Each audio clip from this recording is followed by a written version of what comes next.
Good evening and welcome to another edition of the ROKER RAPPORT Player Ratings podcast in association with Sunderland Community Soup Kitchen.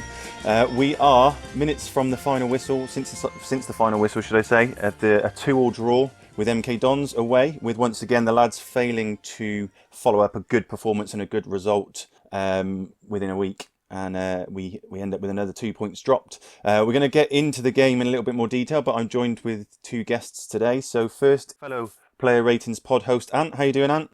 Yeah, not too bad. A little bit deflated, I think, after that. Massive 2 points dropped there. Especially with the other results. You know, we looked Hull have lost, Portsmouth have lost.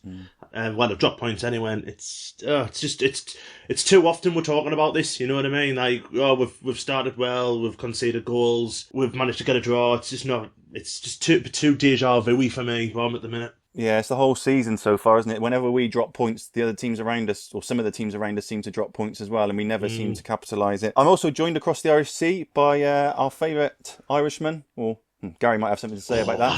That's a big shout. I like that. That's a big shout. It's Mike. How you doing, Mike?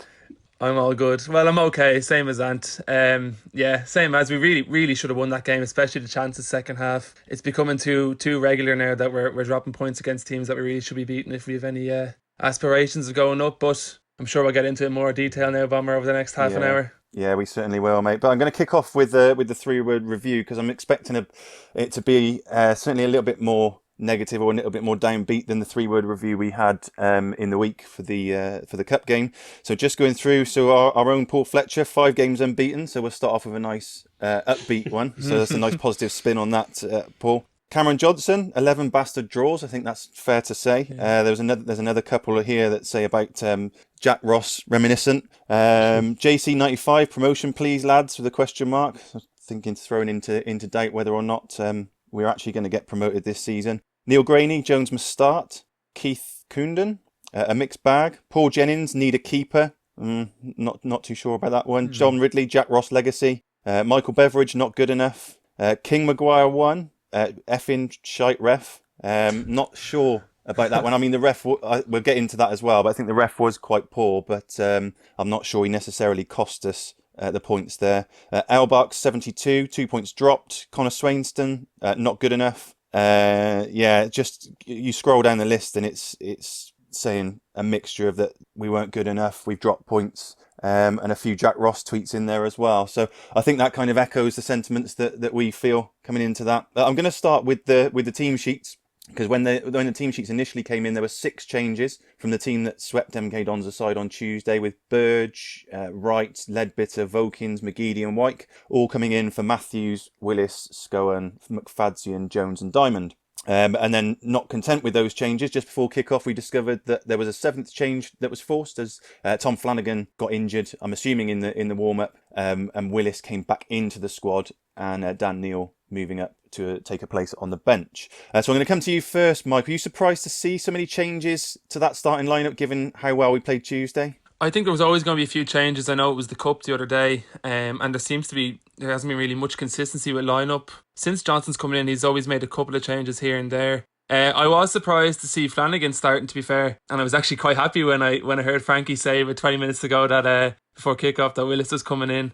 I had written down in the notes here that I don't think the formation really suited us. 4-4-2, I think, especially when Leadbitter's in midfield, we kind of lack the energy. Maybe Leadbitter doesn't really have the legs for midfields, I think, in a 2. And I've said it for a long time, I don't really fancy Luke O'Nien as a centre midfielder, so I wasn't particularly pleased with the central midfield partnership that was there. And I think as the match went on, I think it went to show, in my opinion, that I think we got a bit overrun in the first half an hour. And so I think I would have maybe had Scowen in there alongside Leadbitter. But other than that, you could maybe argue Jordan Jones could come in and the wing for Gooch possibly. But other than that, I wouldn't have been too displeased with how we set up. Yeah. You said something that was quite key there. That you said you would have liked to have seen a little bit more energy in there. I think for me personally, I would have liked to have seen Scowen keep his place instead of Leadbitter and seen O'Nien and Scowen in there again because they between them they do have quite a lot of energy.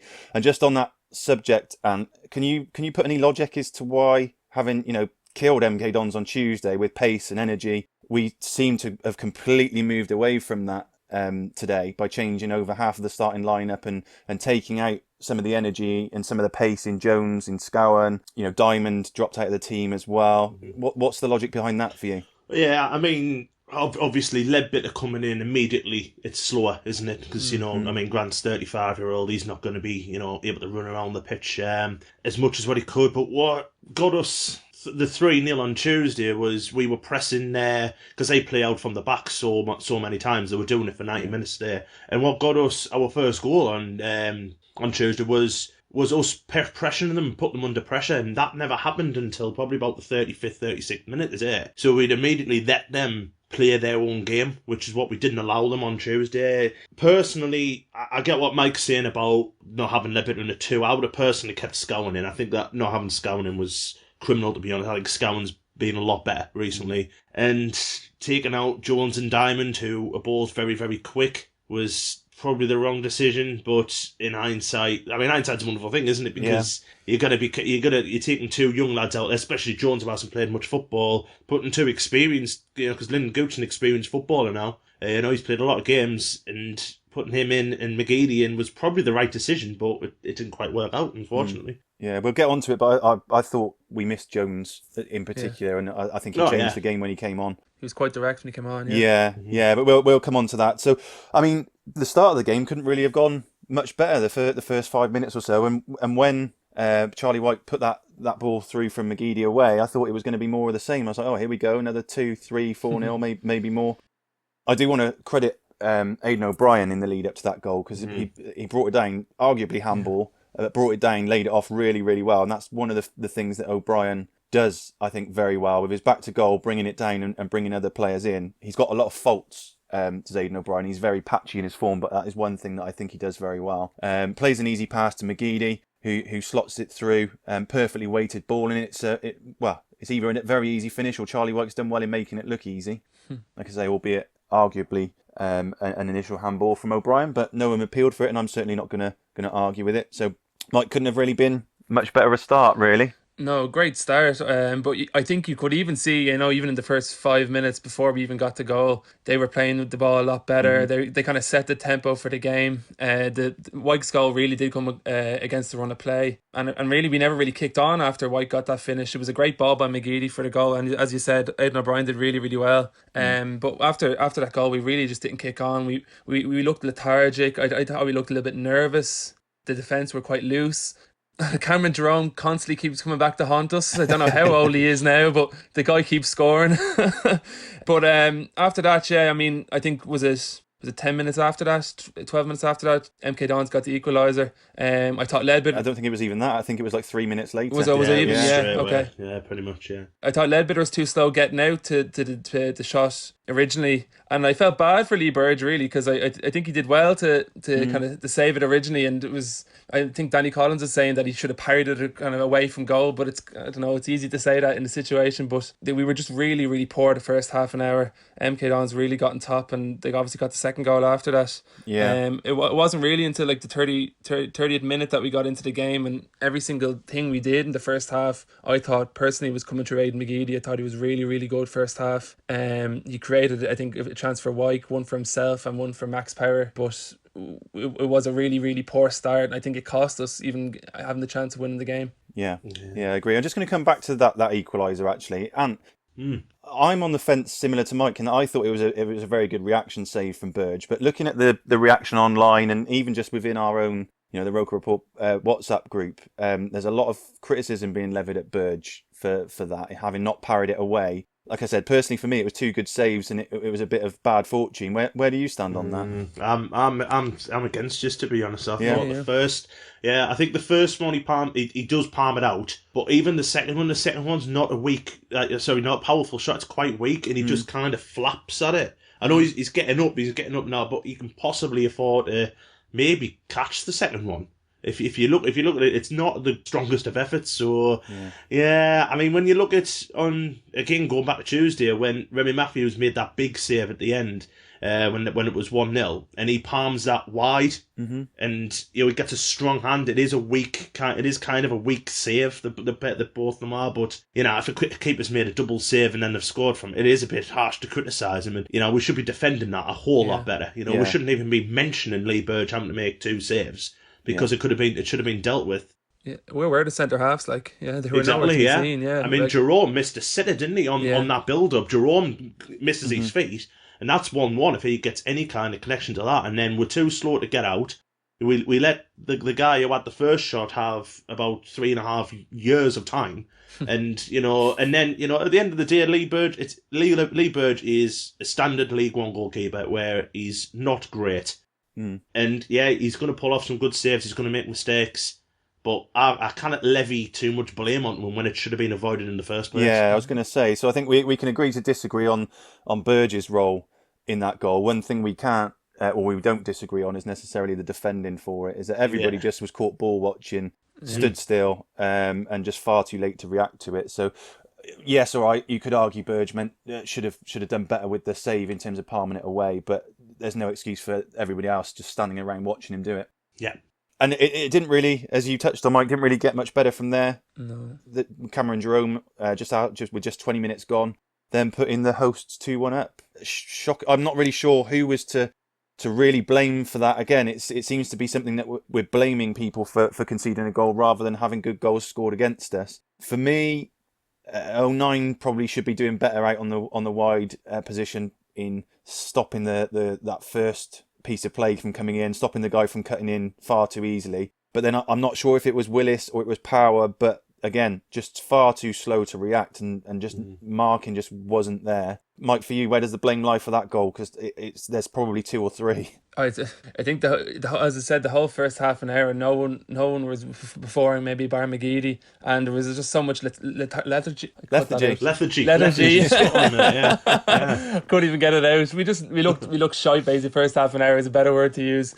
But yeah, I agree with you. O'Nien should have done better really at the wing to stop it. But I saw the kid Bailey Wright was kind of looking at Lee Burge when the ball went into the net, and he was looking at him, blaming him for it. I was like, well, it wasn't really his fault again, but I think Burge seems to be getting a lot of the stick for all these goals, and I don't think it was really fair. Yeah, I don't think any blame for Burge on that one. I'm not sure whether I'm not sure at all whether there's any blame for Burge for the second one. No. I mean, to be honest, I thought he was offside, Jerome, but it's still as what you've pointed out there, Bon. We were so slow to react, and it's come from a shot. Their lads had a skewed shot, and they've managed to let a striker free in the 6-yard box on his own. It's just pathetic, really. It's poor defending. Yeah, it was poor, and I think down both sides for that whole first half up until about probably 30-35 minutes, they exploited us down both sides. Obviously, that second goal from Jerome, the move started out on that left hand side, which brings me on to talking about Vokins. I wanted to kind of talk because he was a debutant. Obviously, people were crying out for him to come into the squad, and we're excited to see him, given how poor McFadzean's been. But for me, that's probably the worst first half an hour of a debut since Jan Kirchhoff came on against Tottenham. Anyone want to pick up on the thoughts on Vokins? I think he was, he was poor, but he was part of a back. I'll include Burge in this, part of a back five who were poor. So I'm not going to write him off just yet. What we've been giving McFadzean a lot of stick for was McFadzean tends to get drawn into the centre a lot. And Vokins was doing exactly the same. Yeah. And their left winger was it Laird, I think it was. That's right. Who was very, very good. Really good. He just had him on toast, really. But we got warned about this off the Southampton fan who we interviewed and said that Vokins' defensive work needs working on, and we can all agree on that. I think it wasn't. It wasn't it wasn't the greatest first half. I thought he improved in the second half. I thought he actually did a good bit of covering defensively when MK Dunn threatened to break in the second half. And he looks all right. He looks as if he's going to develop a decent little partnership with Aidan McGeady. So I think there's nothing to write him off with yet, but a lot of it defensively needs to be a lot better. It's just the same. It's the same as what we've been saying for those 3 months, though, isn't it? That we really, really miss Denver Hume. Yeah, it shows how critical Hume is to us. Yeah, I think it's just. Go on, Mike. Sorry. I was just going to say, could it be argued, I suppose, as well, being on the wing with McGeady? I mean, you can be left a little bit exposed because he's not one for tracking back and defending. Yeah, I mean, he does have that tendency to drift inside as well. Yeah. I mean, I agree with you, and I think he was marginally better second half, although there were two kind of... there was a penalty shout against him, which would have been soft if it was given, but he did dangle a leg out. And, you've seen him given. Near the end as well of that second half, I can't remember, I think it was Laird, actually, should have put MK Dons 3-2 up, and he kind of had a similar chance to the one that Max Power had at the end of the first half, where the ball came across and he was in acres of space because Vokins was just ball watching, and he'd come off of him, and I think he's hit it on like the half volley and just skied it about 20 yards over the bar in the end, and he really should have done better with that. And again, that was Vokins ball watching. I mean, I'm certainly not going to write him off after one game. That would be ridiculous of me. But I think as far as debuts go, it was very, very shaky. And it's just a little bit disappointing that he didn't kind of live up to the hype, And some of that was brought on by ourselves, and some of that was brought on by social media, because people were making a big thing about the fact that he played for Southampton against Arsenal the week before he signed for us. So, he's obviously a Premier League footballer. I didn't see a Premier League footballer today. No. But I didn't see a League One. He wasn't quite Brendan Galloway, though, was he? No, that's very true. But then you'd have to go a long, long way to be that. So yeah, like I said, I'm not writing him off, but it wasn't a great debut for him, and it was probably right that he came off in the end. I can't really remember much. I haven't really got much else for that first half, apart from Max Power having that one chance, which again he should have done better with. He was in acres of space, side foot volley, and it's gone a mile over the bar. I mean, I'm sure you both agree he should be at least hitting the target with that. Yeah. So that sees us 2-1 down at half time, and a world away from the performance on Tuesday night against MK Dons. Again, social media and our WhatsApp group was on fire, calling for changes, calling for individuals to be off and to be on.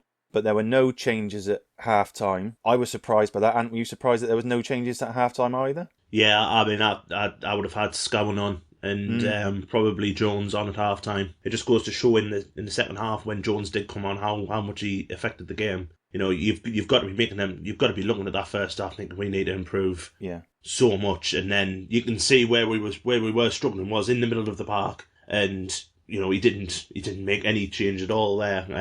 It was strange. And plus, I do think sometimes Lee Johnson's very good proactive manager in going on and changing it, but I think he left it a little bit too late today. Yeah, the only thing I can think of is that first half generally, as a 45 minutes, was that poor that he's had a go, ripped into him at half time and said, look, you got 5 minutes, 10 minutes to sort this out. If not, then I'm making 4 substitutions. But it wasn't that long into the second half when actually a bit of good fortune resulted in us getting that equaliser. Short corner from Grant Ledbetter into McGeady. It was a very, very good bit of skill from Aidan McGeady. A couple of little step overs and then shifted it inside, followed by a really terrible shot. But fortunately, some good reactions from Luke O'Nien, who kind of got it stuck under his feet, got it out of his feet, and then managed to turn it in. Bit of good fortune, Mike. I think certainly in terms of the goal. But was it coming? Did we look like we were going to score in that first 10 minutes? Well, I think actually, and Danny Collins said it in the second half started, that MK Dons kind of set the tone again. They came out starting strongly, and I think half time came at a bad time for us because we were starting to get on top of them at the end of the first half. But I think once we got the goal from O'Nien, it was a bit of fortune. McGeady does what he did well, like he beat his man, got the shot off, but it was just a poor shot. But O'Nien trapped it well and finished it. I think after that, we showed more energy, we were more direct, but it was kind of a scrappy second half, really. No one really took the game by the bull of the horns and went at it. But I'd agree with Ant. I think if you brought Scowen on a little bit earlier, we could have had a bit more balance to midfield. I know O'Nien got the goal. I didn't think he played well at all in midfield. We might get onto that later on. We were talking off air about that. But yeah, I mean, we definitely showed more energy, and I agree when Jones came on, especially. We looked like the better team, and I thought we might get on the winner, but it just didn't come. Yeah. So after that goal, it was pretty much one-way traffic for the next 20-25 minutes or so. But we didn't really threaten for that period when we were on top, and then MK Dons seemed to, despite looking like they were dead on their feet, started to get back into the game again, and they certainly weren't sitting 10 men behind the ball. And where do our troubles stem from with that? Because for one game we're saying we can't struggle, we struggle to break teams down when they sit 10 behind the ball. MK Dons didn't do that today, and we still didn't really, apart from that last 10 minutes, if we take that last 10 minutes out, because there were a few very, very good chances which should be being punished in my opinion. But other than that we, after the equaliser, we were on top for about 20 minutes or so. One-way traffic, but again, couldn't really carve out a particularly good chance. Where are the problems there? I think the issue is, as much as I don't mind Aidan O'Brien, he's not going to score many goals. So we're really reliant on Charlie Wyke at the minute, and to be fair to Charlie, he's putting them away. But there's nobody else who's stepping forward and and putting the ball in the back of the net. I know McGeady's got a couple, but one was a deflection last week, and the one on Tuesday was a just awful goalkeeping. Luke O'Nine's popped up with one today, which is good to see from him. I know what Mike's saying about he's having issues about him playing in centre midfield, but he's done today what Scowen hasn't done all season. He scored a goal, so that we're too reliant, I think, a little bit now. If Charlie White doesn't score for us, you wonder who is. Which for me is quite scary. If you're pinning all your hopes on Charlie White, yeah, if you're pinning all of our hopes on Charlie, bless him, because to be fair, he is doing the job. Yeah. But, I think as well, what I've spotted in at least the last 4 or 5 games, especially the 3 that obviously we've covered all this week, is we seem to get a goal in front, and then we just completely sit off. Mm-hmm. And a lot of those 3-word reviews are saying it's like Jack Ross. It is like watching a Jack Ross side in a minute. Yeah. We're starting well. We're as much today was a goal against the run of play. We have scored first, and then we never played until the second half. And eventually we're going to get punished by a good side. I mean, imagine playing Doncaster next week and we just sit off them for half an hour. They're gonna put 4 or 5 goals past us, because they're a good side. So that's where we need to improve on 2 forms. Really, we need someone, maybe 1, 2 or 3 players need to step up and take the mantle away from Charlie a little bit, and we need to start like pressing them a bit more. We need to start showing more incentive when we've gone 1-0 in front, not just sit back. Yeah. Would you change the formation? I mean, 4-4-2 with Aidan O'Brien up top. I mean, he's not really going to, as Ants, you've said, he's not going to score you a goal. I mean, I think we could be better off playing Wyke up on his own, maybe McGeady in behind, and then bringing Jones in onto the wing with maybe Gooch on the other side. I think that could suit us much better because we'd have, there's a higher chance of Gooch getting a couple of goals. Jones, by the looks of it, looks really strong and direct. And obviously McGeady is very creative with Wyke up top. I think that could suit us a lot better than having O'Brien up top with Wyke, because you just don't think he's going to get you the goals. I've said on Tuesday I would move Gooch there, but you've brought up a brilliant point now, Michael, with McGeady being in there with Charlie Wyke. That would be, for me, really good, because then you've got McGeady who can run at defences, which is, as much as O'Brien has done well today, he's played really well. He doesn't look like he's ever going to score, though, does he? That's the issue with him. He doesn't look like he's going to score, whereas McGeady, at least, he can take the ball, glide past a couple of defenders, have a shot, which he's not scared to do. That probably would be beneficial long term, because we've got to find a way of getting Jones in, because his pace is just too scary for defenders, so we've got to find a way long term. Teams will be absolutely McGeady likes to drift into the centre anyway, doesn't he? Like, he doesn't really stick out in the wing. He wants to play a bit more central anyway, so... Yeah, the only thing I would say about that is the last, 5-6 games, we've been actually praising Charlie Wyke and saying he's in the best form that he's had in a Sunderland shirt. And a lot of the podcasts that we've done has seen a lot of the reasoning for that being the fact that he is up top with somebody else, and we are playing 2 up front. So, by taking O'Brien out and moving someone a bit deeper, do we then push Charlie Wyke out of form and not use him as in the best possible way that we can, now that we seem to have found a way to get the best out of Charlie Wyke? It's an interesting debate. I mean, I don't really know what the answer is. I think the starting lineup today certainly isn't the answer. But just to finish off the game, so obviously Jordan Jones came on 67 minutes for the last kind of 25 or so for Lyndon Gooch, who I thought was quite quiet today. I thought he ran up a lot of blind alleys and was a little bit wasteful with the ball.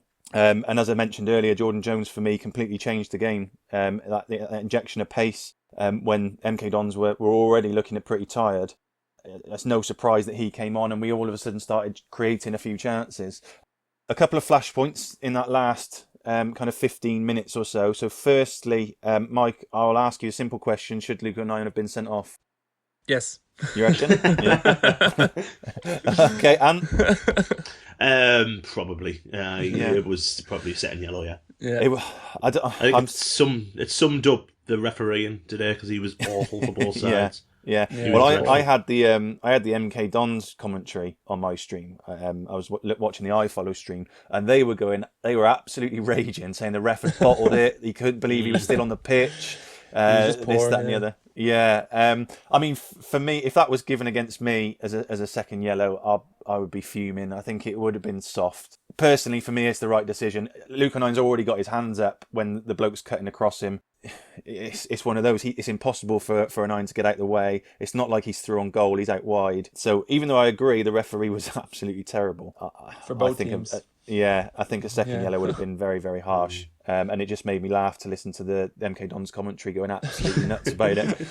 And then we saw the highs and lows of Charlie Wyke, played through by McGeady. Again, a perfectly weighted pass, but this time instead of slotting it away, it was a little bit further out, in fairness, but he kind of stood on it and it went backwards and we lost possession. And then I also saw, I don't know if anyone else picked up on it because it was just coming off camera shot, but Charlie Wyke also fell over his own feet. Yeah. And did you see that he was running through, trying to close. I think he was trying to chase a ball, and as he set off, he kind of tripped over his own feet. But I'm jesting a little bit there. You know, that pitch was absolutely awful. It's not surprising more people didn't lose their footing. He also, though, put a brilliantly cushioned header down for Aidan McGeady in the last kick of the game, and Aidan McGeady's got to score there. Yeah, so that's literally the next thing I was going to come on to, actually. And in that last 10 minutes, it could have been anything. It could have been 4-4. You had the Laird in chance where he should have put MK Dons 3-2 up. We had a penalty shout as well, which again Wyke did well for. Stonewall penalty. Yeah, I was going to say, do you think it's a penna? Do you think so? Yeah. If you watched it, I don't know if you got to see because they slowed it down on one of the very rare decent replays we had from the AFL cameraman. Who, if you are listening, get another job because you're dreadful. Does Frankie ever tell us he's using the EFL camera? Yeah, he had to say about he has to make sure he gets that in. But he heads it, and the lad goes up with his hands out and then lifts his hands towards the ball. It's as much as a penalty you'll see all day today, and we never got it. Yeah, it's absolutely stonewall penalty. Yeah, do you agree with that, Mike? Yeah, but they probably could have had one as well. I think the other end as well was it just after that Vokins took someone down. I don't know who it was, so maybe they evened itself out a little bit. Yeah, I suppose possibly. But again, it just goes to highlight the refereeing performance. How bad they are. Yeah. Yeah, and then as you touched on, in the 95th minute, wasn't it? Literally last kick of the game. Yeah, Wyke did very, very well, like you said, in cushioning that ball down for McGeady, and a player of McGeady's calibre and quality, that shouldn't be ending up anywhere other than the back of the net, should it? Just hit it first time, just hit. I mean, it's the last minute of the game. You throw on goal, just hit it. He's just, as much as he's probably thinking he's done the right thing and turning in, but he's turning onto his wrong foot. Yeah. And then he's just gave them their defenders and their goalkeeper a chance to narrow the angle down. So even if you just come across the goalkeeper there, if the goalkeeper saves it, it comes out to somebody. Because you can't put it anywhere else from there. The goalkeeper won't be able to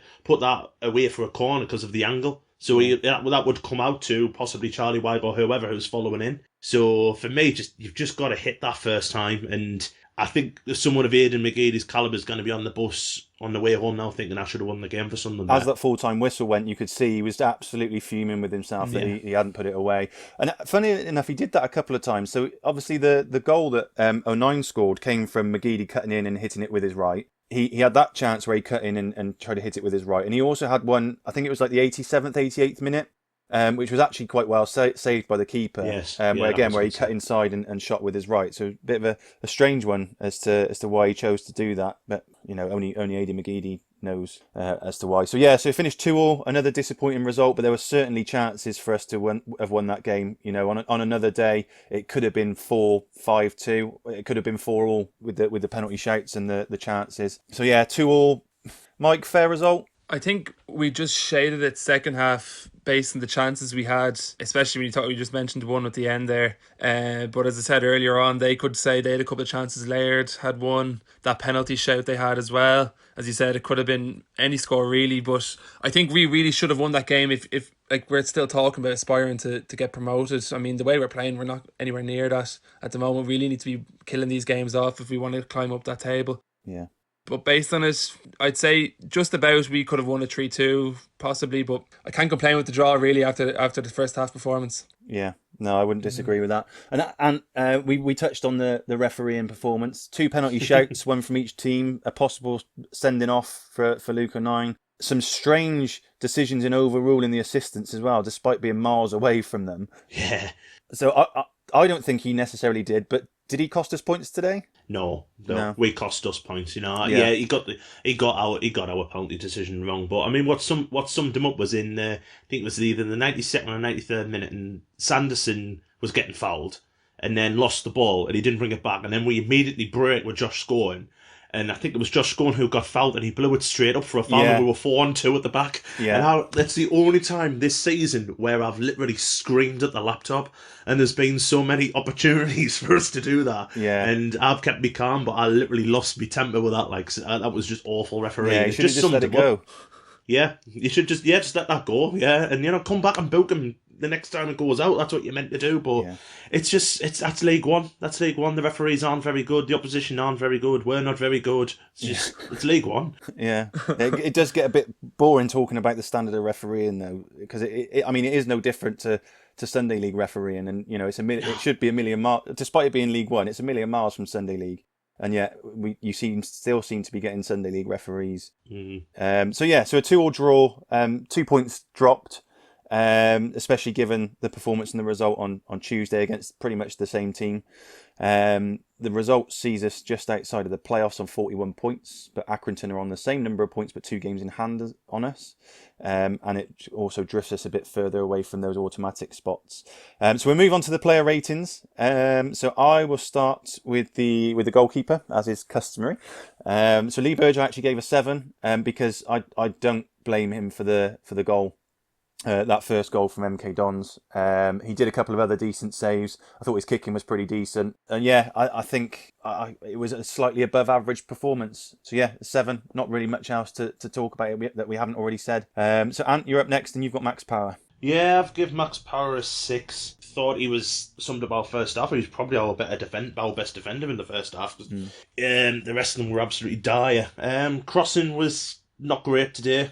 He did put a lovely ball in the second half, where I think it was O'Brien should have been on the end of it. It was a beautiful ball. Probably should have scored, but I like the way he's willing to get forward. He's a very attack-minded right back, and I do like that. He gives us that extra option as well. I think he's doing well there, so I've given him a 6. Yeah, he is doing well there. If only he had a bit more pace, that's the only thing I would say. If he had a bit more pace, he'd be a very, very good right back. He won't be in League One. Well, no, that's true. That's true. But yeah, I think he's arguably been better on the ball at right back than he has at centre midfield. Yeah, I prefer him there than I do in midfield. Definitely. Yeah. Okay, so Mike, you're up next, and you've got Bailey Wright. Yeah, I suppose like all the defence in the first half, I didn't think he was great.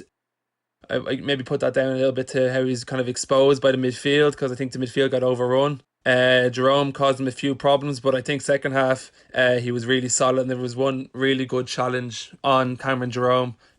So I would give him a 6. Yeah, I think that's fair. There was that one bit getting towards the end as well, where he almost cleared it off the line. That ball got squared across, and he did well to clear that one away. So we move on to Jordan Willis, who is back round to me. And I've given Jordan Willis a 5. I thought for him, I want to give him a bit of a caveat, because obviously he only got the nod that he was actually making it into the team with 20 minutes before kickoff, and I think that showed. So the notes that I've got here is that his head, first half in particular, head completely not in the game, could tell he only got the nod at the last minute. Didn't look like he was prepared mentally or physically for the game, and he was made to look, I thought, quite poor by Cameron Jerome, who's 700 years old. So he's younger than me, Bob. Leave him alone. Is he really?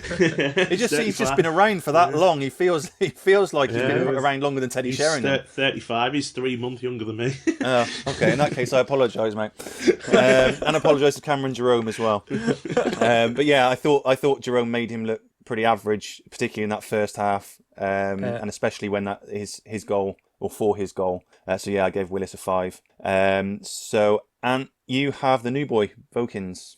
Yeah, I've give Vokins a 5, which I think is quite generous, to be honest. I thought, obviously, we've gone on his first half performance, he must improve on that. The reason why he hasn't got lower is it's his debut.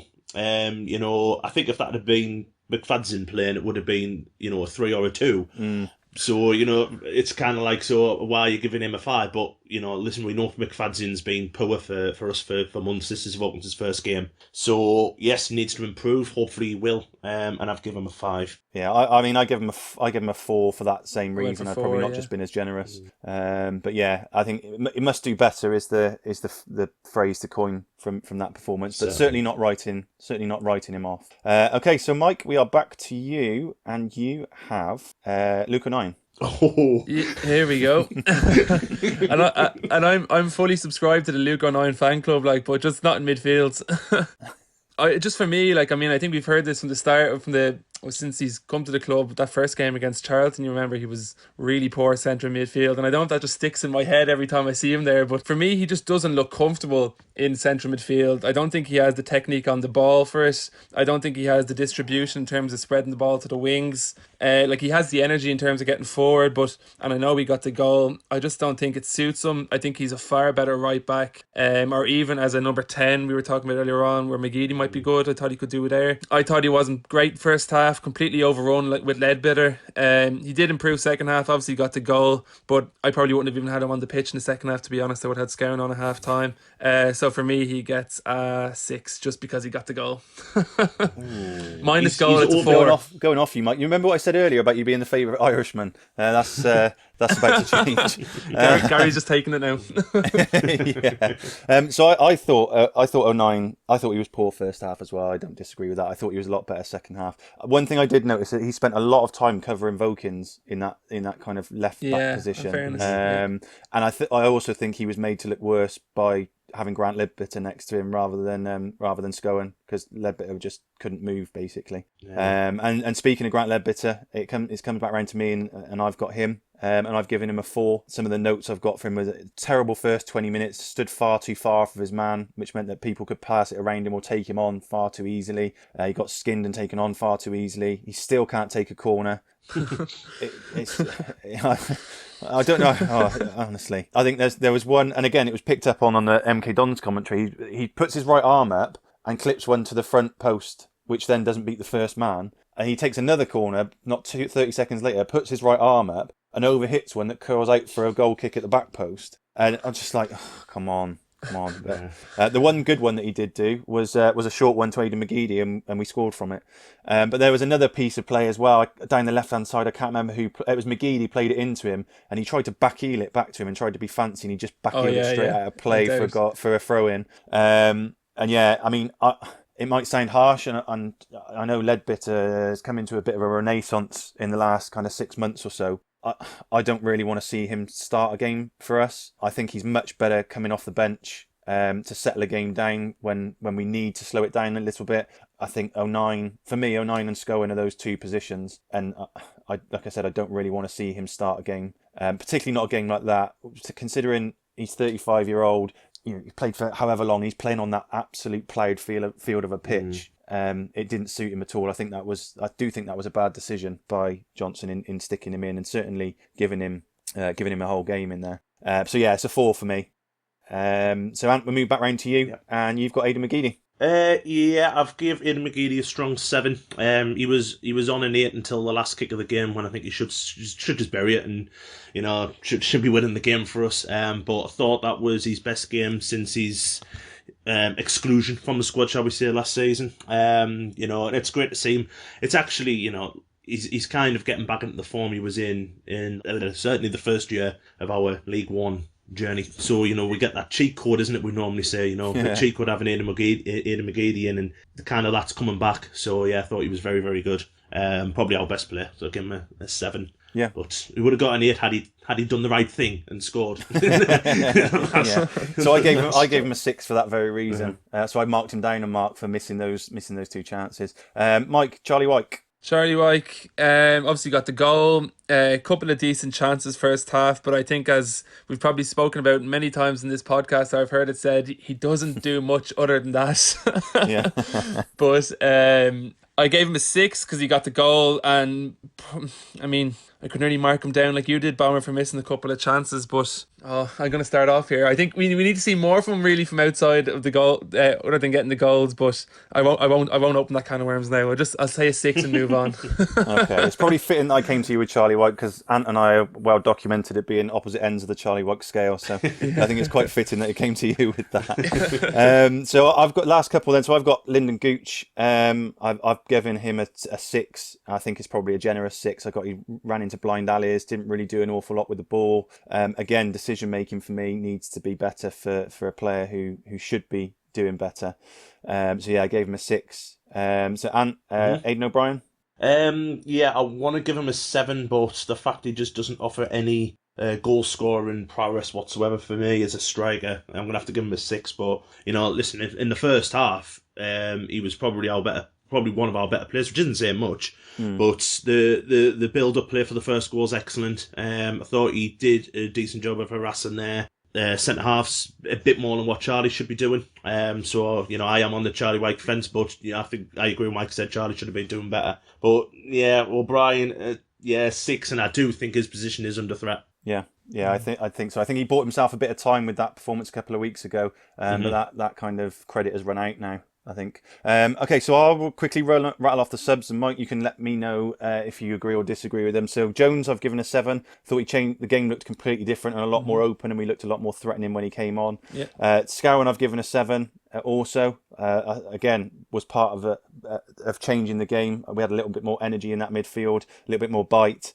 And I would have liked to have seen him start, or at least come on at half time. And the others I've not rated because they only had kind of 8 minutes or so. So Maguire and Sanderson, did it? Either of you rate either of those two? No, he says nothing. No. Yeah. Although I did think, even though Sanderson was only on for 8 minutes or so, I did think he looked very good again. Yeah, he was better for 8 minutes than Vokins was for 82. Yeah, Vokins. Yeah, I think that's a fair shout. Yeah.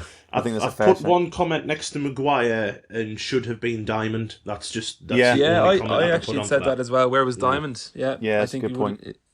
His directness would have been good near the end. Yeah, I can only assume that Johnson wants to give him a bit of a rest. Yeah, but yeah, that was one that surprised me, particularly as Maguire hasn't even looked like necessarily making a squad or a starting lineup, and let alone coming off the bench. So yeah, it was a funny one.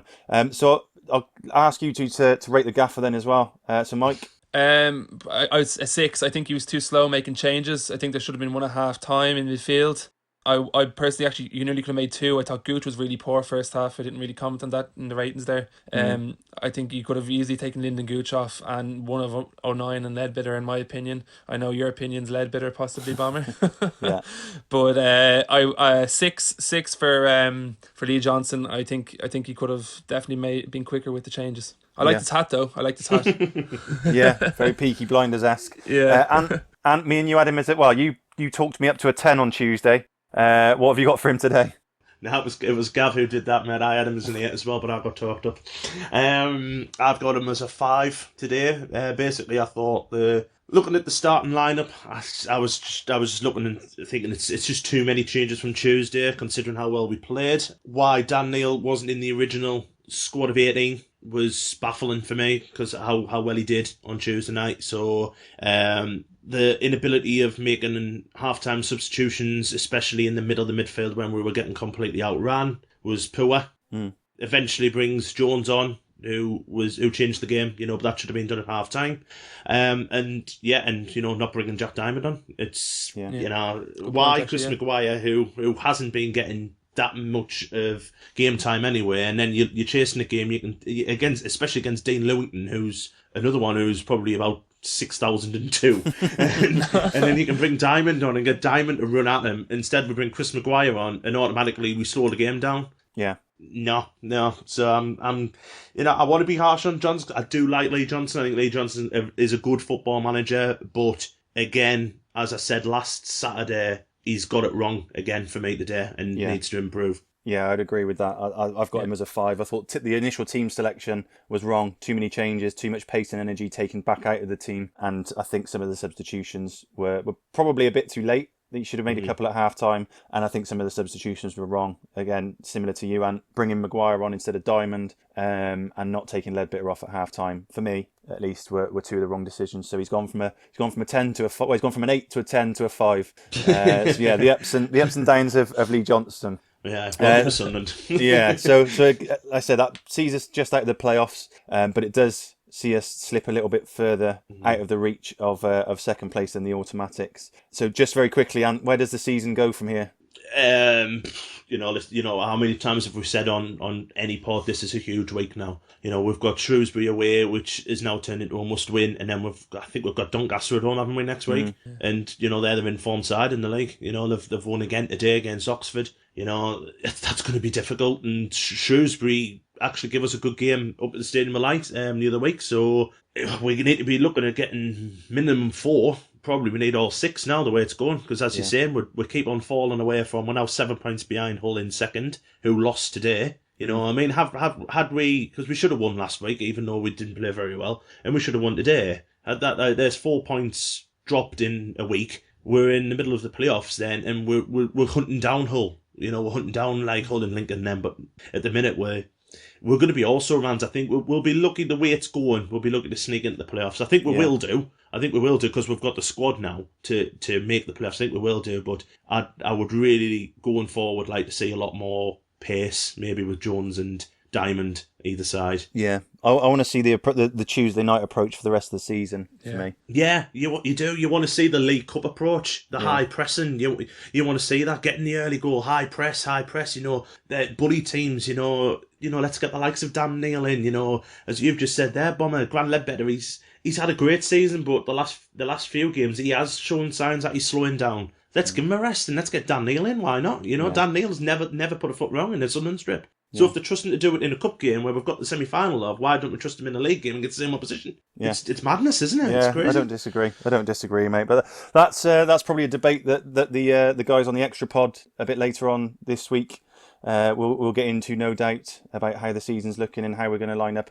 But in terms of looking at this Milton Keynes draw, that's probably it, I think. So all that's left for me to do is thank you, Ant, for joining me in talking about it. Yeah, thank you. And I do apologise for all our listeners if I've been rather negative today, but it's the way I'm feeling.